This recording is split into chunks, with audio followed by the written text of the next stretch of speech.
All right, so we're in 3 John. One of the things you're gonna notice real quick, if you if you remember anything about the 2 John work that we did, or you can look over to the left and easily read those 13 verses as well. They're very similar, and in fact, just like 2 John, 3 John, it primarily addresses the matter of hospitality that's extended to church leaders, and we talked about that at length in 2 John.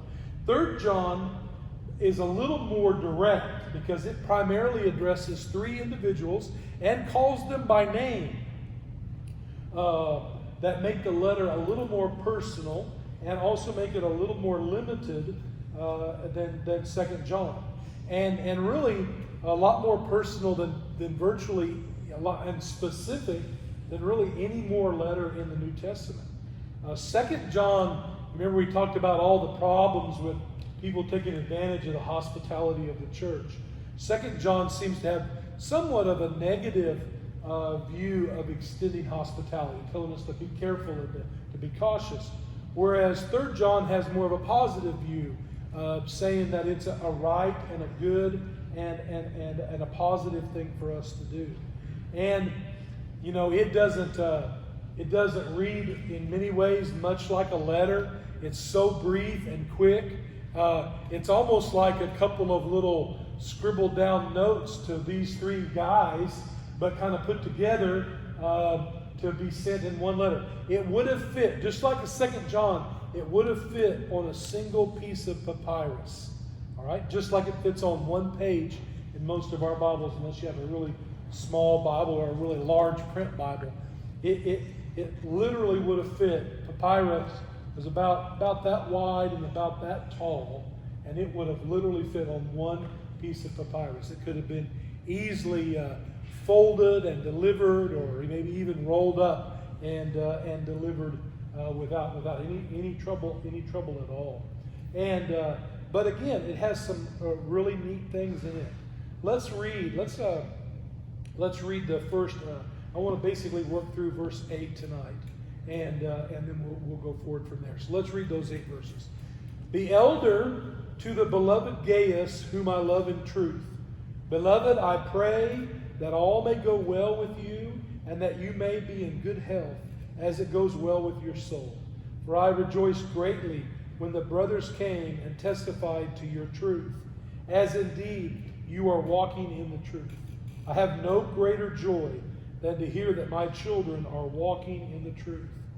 Beloved, it's a faithful thing you do in all your efforts for these brothers, strangers as they are, who testified to your love before the church. You will do well to send them on their journey in a manner worthy of God, for they have gone out for the sake of the name, accepting nothing from the Gentiles. Therefore, we ought to support people like these, that we may be fellow workers for the truth. And we'll stop right there. So the first 8 verses are kind of a message to a gentleman by the name of Gaius. And apparently Gaius was a very common name.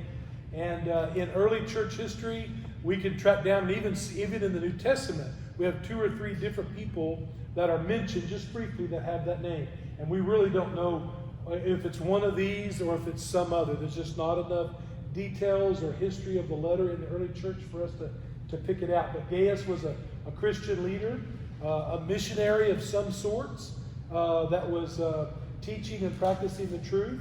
The verse 1 there, we've got a very standard but very brief introduction. You know, normally it's much, Paul, an apostle of the Gentiles, to the church at Thessalonica and all the brothers. Normally we have this kind of, and this is just very simply the elder, all right? The elder to the beloved Gaius, whom I love in truth. Beloved is one of the terms that's used as a synonym for believer. Before they started calling each other Christians, they called each other brothers and sisters and beloved. Those were the common terms, and that's certainly what's going on here. But now looky here. You remember? Does anybody remember? We talked about 2 John, and we talked about the word truth and how he uses the word truth all through the letter. If you look at 2 John, you'll see the word truth used 5 times in the first 5 verses, And then in verses 9 and 10, I made the argument that he uses the word teaching, the teaching of Christ, and makes this, and that's parallel with that. So that makes another 3 more kind of mentions of that central idea. Well, looky, right here in 3 John, he has the word truth. He has the word truth in these 15 verses. It's 7 times in my translation. I've got in verse 1, twice in verse 3, once in verse 4, once in verse 8, and in verse 12 you have the word truth, but then you also have the word true. Same stem for the word, just like true and truth, or true and truly. All those coming off of the same words. In those times, and even he even uses the same kind of catchphrase there in verse 4 of 3 John, where he says they are walking in the truth. That parallels with verse 4 in 2 John, in which he also uses. Now, they didn't have verses back then. That's not the verse numbers on purpose. That's just a coincidence, but it's a nice one. But he uses that same phrase of walking in the truth. And so that idea, he's really talking about, when he talks about that he's in the truth or he knows the truth, he's saying that he's living the Christian life. And he talks about we know how we use the word walking in English. We talk about if you're going to talk the talk, you need to walk the walk. It means how we conduct ourselves, how we live our lives. And the Greeks did the same thing for the word walk. In fact, we get one of our English words. We get an English word from one of the words that they use, and I think it's the word that's used here. The English word is peripatetic. It means to teach while you're walking around, like Aristotle did. Or kind of like on-the-job training. You're learning as you're doing. That's what peripatetic. Literally, it means learning while you're walking. While you're walking around, and so he's talking about this idea of the walk, conduct of life, conduct of living. All those things are going on there, and he brags about it in verses 2 through 4. We normally have a Thanksgiving section in a formal letter after the address, and here we sort of have a Thanksgiving letter, even though he doesn't say I give thanks or I thank my God upon every remembrance. But he speaks to him very personally, doesn't he? He says, "Beloved, I pray that all may go well with you, that you may be in good health, and it goes well with your soul." John is very proud of Gaius and wants to encourage him. And he says, "Man, you're living right, you're experiencing good physical health, and I'm glad for that. And you're living right, and you're experiencing good spiritual health as well." I don't think he's making a direct reference, but in the Greek classics like Plato and Aristotle, one of the ways they described a person was a sound mind and a sound body, and that clearly is here, but it's a little bit of a play on the idea of mind, and the emphasis is shifted on our spirit, our spiritual health in a sound body, and he's delighted about it. In verse 3 and 4, he then rejoices. And what I'm saying is the normal thanksgiving is stated here as rejoicing. I rejoiced greatly when I heard about your truth, as indeed you are walking in the truth. See, there's that use of that language there in verse 3. I read a little bit from John Stott's commentary on 3 John. He's the one that wrote the Tyndale New Testament commentary. And John Stott is a famous Christian writer. He's written probably a couple hundred books. It seems like he's written all kinds of stuff. I don't think he ever married, so he probably had a lot of free time on his hands with no marriage and no kids. And so, but anyway, he says that the one who walks in the truth is an integrated believer in whom there is no dichotomy between profession and practice. That's a fancy way of saying he's talking the talk and he's walking the walk. And then he keeps on alliterating, and he says he has no difference in confession or creed. And so what he says he believes and what he believes are coterminous. They go together. And you know, that is one of the big challenges of our faith and our walk, isn't it? Is to actually live out the things that we profess, live out the things that we try to live out the things that we try to profess. She's going to be the death of me one day. It's going to scare me, and I'm going to drive off the road or something. Talking about Siri here. That's that big challenge, is putting the persona that we want to be known as and who we really are, and then trying to work to make transparency between those two things and get them as close together as we possibly can. It's always a struggle, isn't it?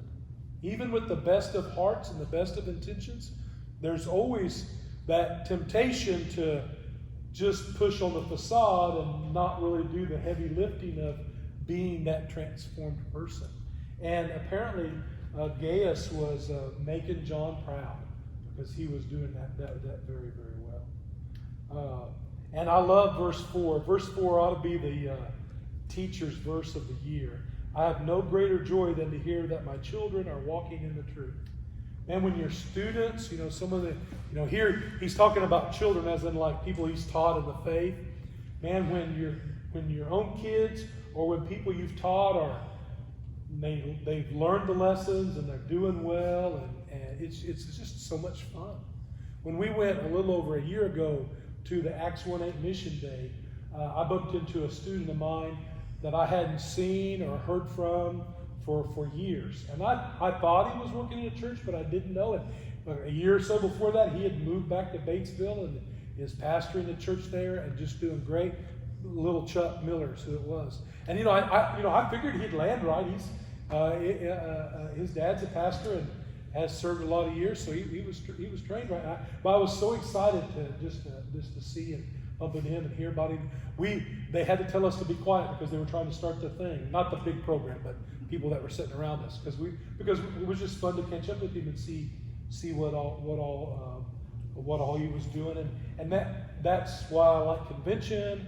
That's why I like the evangelism conference, because I get to see those students and catch up with them and see what they're doing. Even some of the students that maybe they're not in ministry, but they finally understand what God really wants of their life, and they're really chasing after that in whatever their profession is, and that's a big blessing too. And you all know that with your kids at whatever age they're in. Some of y'all know it with grandkids, people you've worked with, people that you've trained, people that you've taught. We've got several teachers that are here, and that's a powerful thing. And so it should encourage us and strengthen us to want to be even more transparent, to walk and talk that same line, so that we can better strengthen them and encourage even more and go forward from there. Then in verses 5 through 8, he starts talking to Gaius, and he's continuing this idea about Gaius. There's two things that John seems to be proud of Gaius for. One is his truth, the truthful, transparent way that he's living. The second thing that he's very proud of him for doing, and we find in verses 5 through 8, and that's his love. He loves the church. He's excited about that, and he wants to push that forward. Look again at verse 5. Beloved, it's a faithful thing you do in all your efforts for these brothers, strangers as they are, who testify to your love before the church. You do well to send them on their journey in a manner worthy of God. So here we're talking about Gaius is not necessarily, he's not the itinerant minister that's being blessed by hospitality, but he is the local who's hosting people and encouraging them and strengthening them. Now you can remember, you may remember when we talked about 2 John, I brought up a book called The Didache. And we read some of that where it talks about basically how to diagnose if they're a false prophet. and kind of give a bottom line of hospitality that we should provide, but we should be careful not to be taken advantage of. And here Gaius is praised for the way that he cares for these people. Look at what it says there at the end of 6. You will do well to send them on their journey in a manner worthy of God. When these people come, he's reminding Gaius, you have a responsibility and a gift to love on them and to provide for them and send them on. And man, you ought to just knock yourself out doing that. You ought to just always do your very, very best. And then in verses 7 and 8, he reminds them that, these people that have come to you, they've gone out for my name's sake. They haven't, now, accepting nothing from the Gentiles. That sounds a little bizarre, doesn't it? Does anybody have a study Bible or any notes on anything on that or have an idea? Mine says those who are not Christians.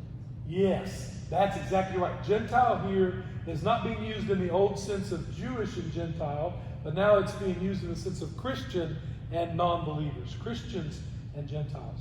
And so what he's saying is they haven't taken support from outside of the church. They're trusting for the church to provide their needs. Because you can Stott went on and on about, a good lengthy paragraph on, apparently it was a common practice for people who would maybe be associated with a temple of a deity or of a god. They would go on these journeys and beg for money for people that didn't even worship at their temple, and apparently it was a pretty lucrative business. They got people to give them quite a bit of money. And one of them, one first century, I don't remember the date. It was sometime around the first century. The guy said, the guy was writing on how he had been out begging for money to bring back money to their pagan temple, and he said, I never fail to come back with less than 7 bags. And he's talking about 7 bags of money. And Stott says, remember what Jesus told the apostles. Don't take any bags with you when you go. Don't take an extra coat. Just go simple and stay where you're received, and don't take any more than what you really need and what they offer. And so Stott was kind of making a contrast there. He's saying accepting nothing from the Gentiles. I don't know that we've ever bumped into this before or not, and I don't know, maybe I should have told you this before I became your pastor, but I believe very strongly if the church is going to do something, the church ought to pay for it. And we shouldn't I'm not making fun of or trying to cause problems for anybody else. I don't want us, selling chicken in town to go on a mission trip. All right? If the people of God won't support it, then we just don't do it. And I understand why we can, fundraisers, rummage sales, garage sales. I understand you can make money off all that, but I never knew this verse till the last couple days reading it, getting ready. But I know where I learned it. I learned it from one of my former pastors that I hold in very high esteem. And he just said, listen, if we're not going to, car washes for Jesus are fine, but if we want to do a car wash for the community, let's just wash their cars for free and love on them. All right? If we want to do something in-house, we would have cake sales, but it was in-house cake sales. The church was doing that to raise money for summer missions or camp, but it was church people. And here he's saying these people, they need you to support them because they're only taking support from the church. And so we need to stray forward on there. So you may need to, next business meeting, rush me out the door because of that, but we'll take it. Verse 8, therefore we ought to support people like these, that we may be fellow workers for the truth. So in other words, he's taking it up. These are the kind of people that deserve our support. 2 John, there's some people that don't deserve our support. Manipulators, greedy, grubby, we don't need to support them. But these are the kinds that need our support, and they should get it. And then he goes on in verse 8 and he says what? When we support them, we participate in their ministry. We push their ministry forward. And we've done that with a number of ministries and missions and things like that in our church over the years, and I know that we'll continue to do that. It's one of the things we do every single offering we take. A portion of that goes to the cooperative program, and we support that every month, and that we're participating in all those ministries. The Dixie Jackson Love Offering that we just took, we're supporting that, we're doing that ministry. All the things that we've done along those lines, that's the kind of thing that he's talking about. All right, I'm going to be quiet now and let y'all talk, see if we have questions or comments. Or maybe corrections.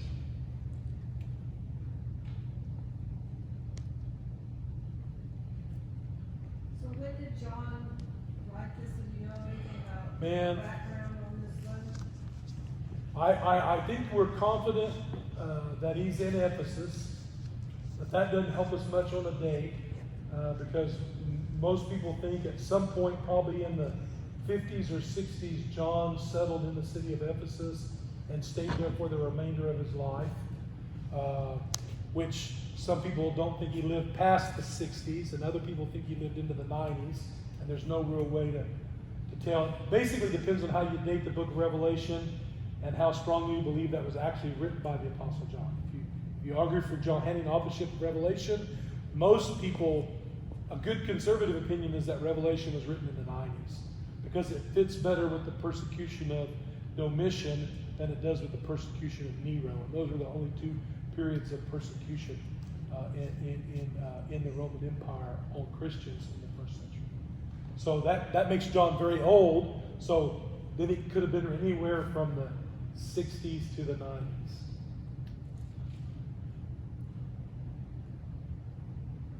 I don't even remember seeing anything about dating. The Stott may have had the dating stuff at the very beginning of the commentary. I have to go back and look because it's first, second, third John all together. I don't know all the way back. Anybody have anything on dating in their study Bibles? Mine says between 80 and 95. Boom, right there. Yeah. So see there, that's just exactly what I was falling in line with. They think John was probably the writer of the book of Revelation, and that he lived a long time, and that the best dating for that book is in the 90s, so that would put the dating of this and that type of thing.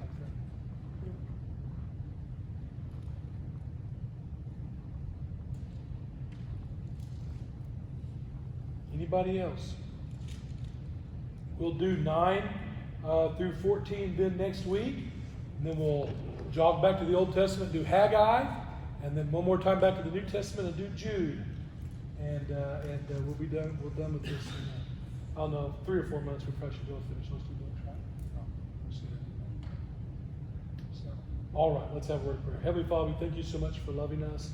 Lord, we're challenged by the testimony about Gaius as being a godly man who walks in the truth, and that his walk and his confession are bound together, and people see his transparency as someone who is really trying to live out the things that he was teaching. We also are challenged and humbled by his generous hospitality. And we pray that each one of us would have a hospitable heart, and that not only in that heart would carry over into the lives of the people who are around us, and we would encourage and lift them up and support them in every way possible. All these things we pray in your Son's name. Amen. All right, y'all have a good rest of the week. Peace be with you.